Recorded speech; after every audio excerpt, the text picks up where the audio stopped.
Perbedaan-perbedaan fisik. Pertumbuhan fisik adalah perubahan-perubahan fisik yang terjadi dan merupakan gejala primer dalam pertumbuhan manusia. Pertumbuhan fisik terjadi sejak masa anak-anak sampai usia lanjut. Pertumbuhan fisik meliputi perubahan ukuran tubuh, perubahan proporsi tubuh, munculnya ciri-ciri kelamin yang utama, primer, dan ciri kelamin kedua, sekunder, sampai penurunan kondisi fisik. Pertumbuhan dan perkembangan fisik yang penting pada masa anak-anak awal ialah 1. Perubahan tinggi badan anak rata-rata bertambah 3 inci tiap tahun. Pada usia 6 tahun tinggi badan anak-anak rata-rata 46,6 ing. Kondisi memungkinkan anak untuk dapat berjalan dan berlari lebih cepat, memanjat, melompat, meloncat, dan berjalan di atas papan titian. 2. Perubahan berat badan. Berat badan anak rata-rata bertambah 3-5 pon pada usia 6 tahun. Berat badan laki-laki 49 pon dan berat badan anak perempuan 18,5 pon. Kondisi ini memungkinkan anak dapat mengangkat, melempar, dan menangkap benda. 3. Perbandingan tubuh. Anak usia 2-6 tahun cenderung berbentuk kerucut, dengan perut rata tidak buncit, dada yang lebih bidang dan rata, balio lebih hias dan persegi, lengan dan kaki lebih panjang dan lebih lurus, tangan dan kaki tumbuli lebih besar. 4. Postur tubuh. Perbedaan postur anak terlihat sejak masa anak-anak, ada yang gemuk, endomorfik, kuat berotot, mesomorfik, dan ada yang kurus, ektomorfik. 5. Tulang dan otot. Otot anak berusia 6 tahun menjadi lebih besar, lebih berat, dan lebih kuat sehingga anak tampak lebih queens meskipun berat badannya bertambah. Pertambahan berat tulang dan otot ini memungkinkan untuk dapat belajar menang garis, menulis, menggambar, dan melukis dengan yan. 6. Lemak anak yang gemuk, endomorfik, memiliki jaringan lemak yang lebih banyak. Anak kuat berotot, mesomorfik, memiliki jaringan otot yang lebih banyak, dan anak kurus, ektomorfik, memiliki jaringan otot yang lebih kecil dan jaringan lemak yang lebih sedikit. 7. Pertumbuhan gigi. Anak-anak usia 6 tahun mulai mengalami perganti pertumbuhan dan perkembangan fisik yang penting pada masa remaja. 1. Perubahan fisik sepanjang masa remaja meliputi 2 hal, yaitu percepatan pertumbuhan yang terdiri dari pertumbuhan ukuran tubuh dan perubahan proporsi tubuh.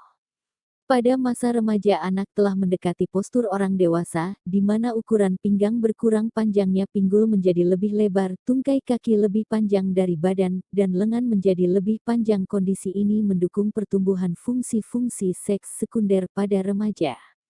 2. Proses kematangan seksual yang terdiri dari ciri kelamin yang utama dan ciri kelamin kedua. Pertumbuhan dan perkembangan fisik pada anak perempuan. Pertumbuhan tulang-tulang. Pertumbuhan payudara, pembesaran pinggul, tumbuh bulu di kemaluan, tinggi badan yang tumbuh setiap tahunnya, tumbuh bulu kemaluan, menstruasi atau haid, tumbuh bulu ketiak. Pertumbuhan dan perkembangan fisik pada anak laki-laki. Pertumbuhan tulang-tulang, testis, buah pelir, membesar, tumbuh bulu kemaluan, awal perubahan suara, ejakulasi, keluarnya air mani, bulu kemaluan menjadi keriting. Tinggi badan yang tumbuh setiap tahunnya. Tumbuh kumis, jenggot di wajah. Tumbuh bulu ketiak. Perubahan suara. Rambut-rambut di wajah bertambah tebal dan gelap. Tumbuh bulu di dada. Penyebab perubahan fisik pada masa remaja adalah kelenjar pituitari yang terletak di dasar otak mengeluarkan 2 macam hormon, yaitu hormon pertumbuhan, hipotalamus, dan hormon gonadotropik, Hurlock. 1980-186. Hormon pertumbuhan yang menyebabkan terjadinya perubahan ukuran tubuh. Hormon gonadotropik adalah hormon yang merangsang gonad untuk meningkatkan kegiatan. Menjelang masa remaja kedua hormon ini sudah mulai diproduksi dan pada saat remaja semakin banyak dihasilkan. Seluruh proses ini dikendalikan oleh perubahan yang terjadi dalam kelenjar endokrin. Kelenjar ini diaktifkan oleh rangsangan yang dilakukan kelenjar hipotalamus, yaitu kelenjar yang dikenal sebagai kelenjar untuk merangsang pertumbuhan pada saat remaja dan terletak di otak. Perkembangan intelijensi. Sternberg DKK, 1982, merancang suatu studi untuk menemukan keberagaman orang-orang di dalam mendefinisikan intelijensi. Subjek penelitiannya adalah dua kelompok yang berbeda, yaitu orang awam dan para ahli psikologi yang secara khusus mengkaji mengenai intelijensi. Para pakar psikologi menyebutkan bahwa intelijensi dapat diperoleh dalam intelijensi verbal, kemampuan dalam memecahkan masalah, dan intelijensi praktis. Ini berarti terdapat hubungan yang dekat dengan pendapat orang awam. Perbedaan pemikiran utama di antara dua kelompok tersebut adalah satu penekanan, di mana orang lebih awam menekankan kompetensi sosial, sementara para pakar tidak mempertimbangkan hal tersebut sebagai hal yang esensial dalam intelijensi. Di lain pihak, para pakar mempertimbangkan motivasi sebagai faktor yang penting, di mana motivasi ini tidak terlihat dalam daftar yang diberikan oleh orang awam. Guilford lebih tegas mengatakan bahwa kecerdasan terbentuk dari 30 faktor yang berbeda-beda yang kemudian menghasilkan 120 bentuk keterampilan yang berbeda-beda.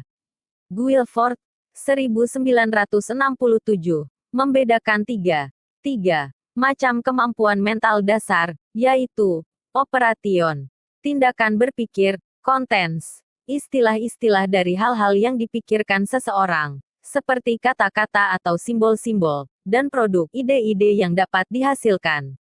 Ada lima operasi dalam kecerdasan yaitu, kognisi, ingatan, berpikir divergen, berpikir konvergen, dan evaluasi.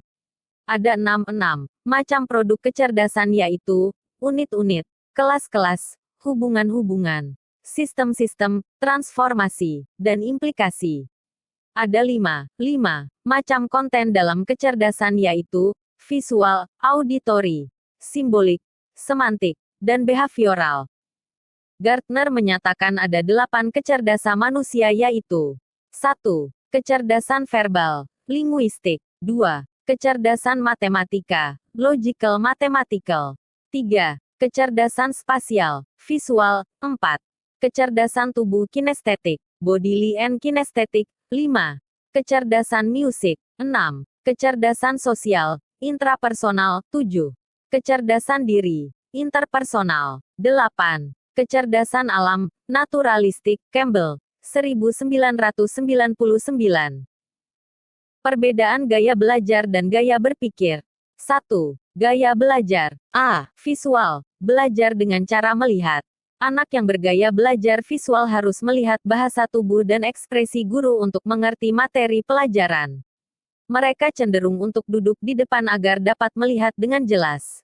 Mereka berpikir dengan menggunakan gambar-gambar dan belajar lebih cepat dengan menggunakan tampilan-tampilan visual, seperti diagram, buku pelajaran bergambar, dan video. Di dalam kelas, anak visual lebih suka mencatat sampai detil-detilnya untuk mendapatkan informasi.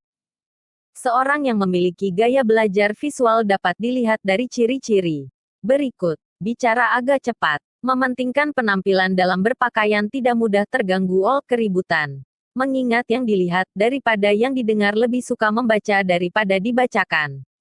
Pembaca cepat dan tekun, seringkali mengetahui apa yang harus dikatakan, tapi tidak pandai, lebih suka melakukan demonstrasi daripada pidato. Memilih kata-kata, lebih suka musik daripada seni, mempunyai masalah untuk mengingat instruksi verbal kecuali jika ditulis, dan seringkali minta bantuan orang untuk mengulanginya, senantiasa melihat bibu guru yang sedang mengajar.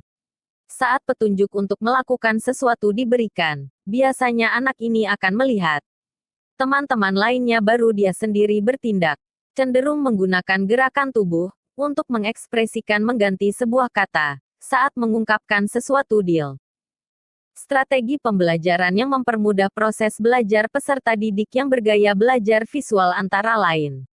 Gunakan materi visual seperti gambar-gambar, diagram, dan peta. Gunakan warna untuk menandai hal-hal penting. Ajak anak untuk membaca buku-buku berilustrasi. Gunakan multimedia, komputer, video, dan televisi. Ajak anak untuk mencoba mengilustrasikan idenya ke dalam gambar. Ajak anak untuk mengunjungi tempat-tempat seperti mesem, perpustakaan, atau tempat bersejarah lainnya. Eser. Auditory. Belajar dengan cara mendengar. Siswa yang bertipe auditori mengandalkan modalitas pendengarannya untuk mencapai kesuksesan dalam belajar. Anak yang mempunyai gaya belajar auditori belajar lebih cepat dengan menggunakan diskusi verbal dan mendengarkan apa yang dikatakan guru. Anak auditori dapat mencerna makna yang disampaikan melalui ton suara, pitch tinggi rendahnya, kecepatan berbicara dan hal-hal auditori lainnya. Informasi tertulis terkadang mempunyai makna yang minim bagi anak auditori. Anak-anak auditori biasanya dapat menghafal lebih cepat dengan membaca teks dengan keras dan mendengarkan kaset. Seorang yang memiliki gaya belajar auditori dapat dilihat dari ciri-ciri berikut. Belajar dengan mendengarkan dan mengingat. Didiskusikan daripada yang dilihat. Berbicara dalam irama yang terpola. Biasanya ia pembicara yang fasih. Saat bekerja suka bicara kepada diri sendiri. Kurang baik dalam mengerjakan tugas mengarang menulis. Kurang dapat mengingat dengan baik apa yang baru saja dibacanya. Mudah terganggu oleh keributan. Senang membaca dengan keras dan mendengarkan. Lebih menyukai seni musik dibandingkan seni yang lainnya. Kinestetik, belajar dengan cara bergerak, bekerja dan menyentik. Anak yang mempunyai gaya belajar kinestetik belajar melalui bergerak, menyentuh, dan melakukan. Anak seperti ini sulit untuk duduk diam berjam-jam karena keinginan mereka untuk beraktivitas dan eksplorasi sangatlah kuat. Siswa yang bergaya belajar kinestetik lebih cocok belajar melalui gerak atau sentuhan. Seorang yang memiliki gaya belajar kinestetik dapat dilihat dari ciri-ciri berikut. Banyak melakukan gerakan fisik selama belajar. Banyak menggunakan bahasa tubuh, nonverbal, belajar melalui memanipulasi dan praktik. Berbicara dengan perlahan berdiri dekat ketika sedang berbicara dengan orang lain. Biasanya memiliki koordinasi tubuh yang baik ingin melakukan segala sesuatu memiliki perkembangan otot yang baik. Sulit mempelajari hal-hal yang abstrak, misalnya simbol, matematika, peta, dan skema. Del. Strategi pembelajaran yang mempermudah proses belajar peserta didik yang bergaya belajar kinestetik antara lain, ajak anak untuk belajar sambil mengeksplorasi lingkungannya. Contohnya, ajak dia baca sambil bersepeda. Gunakan objek sesungguhnya untuk belajar konsep baru. Izinkan anak untuk mengunyah permen karet pada saat belajar. Gunakan warna terang untuk menandai head-head penting. Dalam bacaan, izinkan anak untuk belajar sambil mendengarkan musik. Penggunaan komputer dalam pembelajaran. Perbedaan gaya berpikir. A. Abstrak sekuensial. Sekuensial abstrak. Pemikir sekuensial abstrak dapat bekerja dengan baik ketika mereka mempunyai referensi yang dapat dibaca dan berbagai pendapat ahli. Mereka selalu ingin memeriksa segala sesuatu dengan detail. Mereka yakin dapat bekerja sendiri dengan mengikuti prosedur tradisional. Mereka tidak merasa perlu menemukan cara baru untuk menampilkan dirinya. Mereka menghabiskan waktu untuk mempelajari materi secara menyeluruh, dapat bekerja sendiri, melakukan pekerjaan secara sistematis, memiliki kemampuan intelektual, selalu menanyakan penyebab sesuatu, menulis esai analitis, mengandalkan catatan kuliah dan bahan-bahan tertulis, dan suka melakukan penelitian perpustakaan. Konkrete sekuensial, sekuensial konkret, pemikir sekuensial konkret berpegang pada kenyataan. Mereka tidak mau berpikir yang tidak jelas arahnya dan berpikir dengan teratur. Mereka biasanya sangat teliti, detail, memperhatikan, dan mengingat realitas dengan mudah. Mereka dengan mudah mengingat kejadian-kejadian, informasi, rumus-rumus, dan aturan-aturan yang rumit.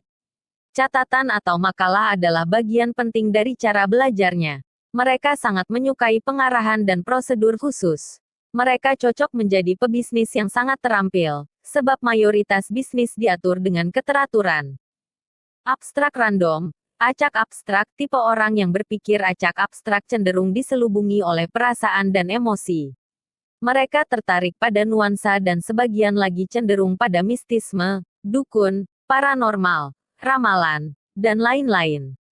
Kebalikan dengan pemikiran sekuensial konkret, mereka yang berpikir acak abstrak merasa terkekang jika berada di lingkungan yang sangat teratur, sehingga mereka akan tersiksa jika bekerja di bank, asuransi, atau perusahaan sejenisnya. Mereka menyenangi ketidakteraturan dan berhubungan dengan orang-orang. Konkrete random. Acak konkret. Pemikir tipe acak konkret mempunyai sikap eksperimental atau suka coba-coba yang diiringi dengan perilaku yang kurang terstruktur. Mereka lebih berorientasi pada proses daripada hasil. Proyek-proyek yang mereka kerjakan seringkali tidak berjalan sesuai dengan rencana. Waktu mereka habis untuk mengerjakan sesuatu yang tidak direncanakan, karena terlalu mengembangkan permasalahan-permasalahan yang muncul. Pemikir tipe ini tidak suka diatur dan cenderung tidak mau berpikir yang rumit-rumit. Perbedaan kepribadian. Allport, 1937, mendefinisikan kepribadian sebagai personality is the dynamic organization within the individual of the psychophysical systems that determine his unique adjustments to his environment. Kepribadian adalah organisasi dinamis dalam diri individu yang berasal dari sistem psikofisikis yang menentukan keunikan seseorang beradaptasi dengan lingkungannya. Gordon Allport, 1937, dalam bukunya yang berjudul Personality, A Psychological Interpretation menyatakan ada dua cara mempelajari kepribadian manusia, cara yang nomotetis dan ideografis. Psikologi nomotetis mencari hukum-hukum umum yang dapat diterapkan untuk orang yang berbeda, seperti prinsip aktualisasi diri, atau sifat dari ekstraversion. Psikologis ideografis merupakan upaya untuk memahami aspek unik dari individu tertentu. Eysenck, tahun 1916 sampai tahun 1997, menyatakan ada tiga dimensi kepribadian manusia, yaitu introversi, ekstraversi, neurotis, kedua dimensi yang dikenal dengan istilah kestabilan emosi, emotional stability, dan ketidakstabilan emosi, emotional instability, sedangkan dimensi ketiga adalah psikotisme. Ekstraversi, introversi. Sifat-sifat utama ekstraversi antara lain: ramah, lincah, aktif, asertif, suka mencari sensasi, periang, dominan, dan suka berspekulasi. Sifat utama intraversi antara lain tidak sosial, pendiam, pasif, ragu, banyak pikiran, sedih, penurut, pesimis, penakut, tertutup, damai, tenang, dan terkontrol. Neurotis. Sifat-sifat yang dimiliki orang neurotis antara lain: penuh kecemasan, depresi, merasa bersalah, percaya diri rendah, tegang, irasional, malu-malu, larut dalam suasana hati, dan emosional. Psikotisme. Sifat-sifat yang dimiliki orang neurotis antara lain: dingin, agresif, egosentris, impersonal, impulsif, antisosial, tidak berempati, kreatif, dan bebal. Perbedaan temperamen. Temperamen adalah gaya perilaku seseorang dan sesuatu. Temperamen adalah gabungan dari caranya yang khas dalam menanggapi atau merespon sifat, karakteristik dalam diri seseorang yang cenderung menentukan cara ia berpikir, bertindak, dan merasa. Karakteristik fisik seseorang berkaitan erat dengan temperamennya. Sadar atau tidak, temperamen berpengaruh kuat dalam tingkah laku individu sehari-hari. Pengenalan terhadap temperamen seseorang dapat menjadi dasar praduga bagaimana reaksinya bila dihadapkan pada situasi tertentu. Santrok, 2008/160, dengan mengutip Alexander Chess dan Stella Thomas menyatakan ada 3 jenis temperamen pada peserta didik, yaitu 1. Easy chill, anak mudah. Anak tipe ini biasa memiliki perasaan, mood, positif, cepat membangun rutinitas, dan mudah beradaptasi dengan pengalaman atau hal-hal yang baru. 2. Difficult chill, anak sulit. Anak tipe ini cenderung bereaksi negatif, cenderung agresif, kurang kontrol diri, dan lamban menyesuaikan dengan pengalaman atau hal-hal yang baru. 3. Slow to warm chill, anak lambat bersikap hangat. Anak tipe ini selalu beraktivitas lamban, cenderung bersikap negatif, lambat dalam beradaptasi, dan intensitas mood, perasaan yang dominan, yang rendah.